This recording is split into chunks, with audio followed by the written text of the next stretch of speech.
All right, well, President Obama is working on a plan to get detainees out of Gitmo. My next guest says that those terrorists should never have lived to make it there in the first place. Fox News strategic analyst Colonel Ralph Peters, who always goes, you never even know where he's coming from.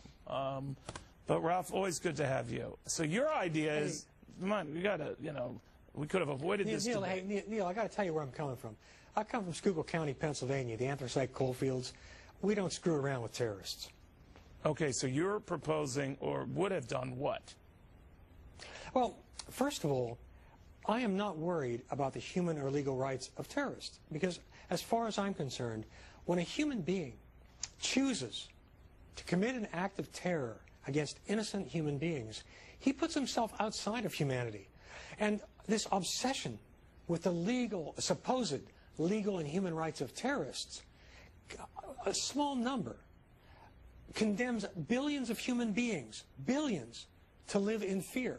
And again, Neil, once you commit an act of terror, in my book, you are outside, you're anathema, and you should be killed. Now, I'm not talking about killing every living thing in the barnyard. But for example, when we attack an al-Qaeda compound, and the people defending the al-Qaeda compound, and they're shooting at us, that's probably a pretty good indicator that they're terrorists. So I see no reason to bring them to the United States, no reason to bring them to Guantanamo. There are a small number of senior terrorists who have intelligence value. Then we should take prisoner, but we should do the interrogations in foreign countries.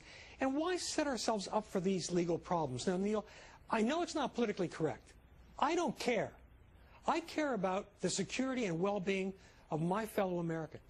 I care about the human rights of innocent people around the world. And as far as I'm concerned, terrorists should die. And a good thing that's happening right now is, since you've had this whole movement to close Guantanamo, et cetera, the word I'm getting from the field is our special operators and our soldiers and Marines on the front lines are taking fewer prisoners. All right, so in other words, they're killing them. Yeah.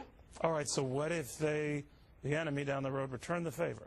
That say they're Americans protecting other Americans at a compound that's vital, and they take them all out, or they take them prisoner or hostage, detainee, whatever you want to call it, and then they try to extract information out of them and kill them. I think the rationale is that, well, tit for tat, and that's life on the battlefield, which might be right, but you see my point? Well, but Neil, we're dealing with people who don't respect the Geneva Convention. They don't take our soldiers or Marines prisoner and treat them nicely, 3 hots in a cot, good medical care, then trade them or swap them or ransom them. Look at every American service member who has been taken prisoner by the terrorists. They've had their heads sawed off while they're still alive for a terrorist videotape. They've been murdered. They've been dismembered. The ones captured in Iraq were tortured slowly over days and then killed. So I just don't think that's an issue with these people. We're dealing with people who aren't human anymore. They are monsters. And just like in the movies, monsters deserve to die. And well, I see your point, Colonel. This. No, and I see your point about what we agonize over. But what if all the 200 or so Gitmo detainees are not monsters? Some were just caught up in a roundup where they weren't doing anything wrong. Now, I don't know the details on who's who and how many might fill that equation here, but you know what I mean? That then you would be wiping them all out. Well, there will be miscarriages of justice in a brutal war like this, but I don't think too many.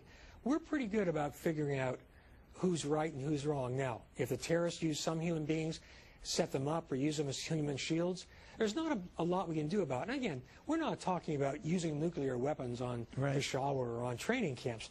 But when we have good intelligence, when we know who the terrorists are, unless we know an individual has real intelligence value, we are just better off killing known terrorists on the spot, because a dead terrorist poses a lot fewer legal problems down the road.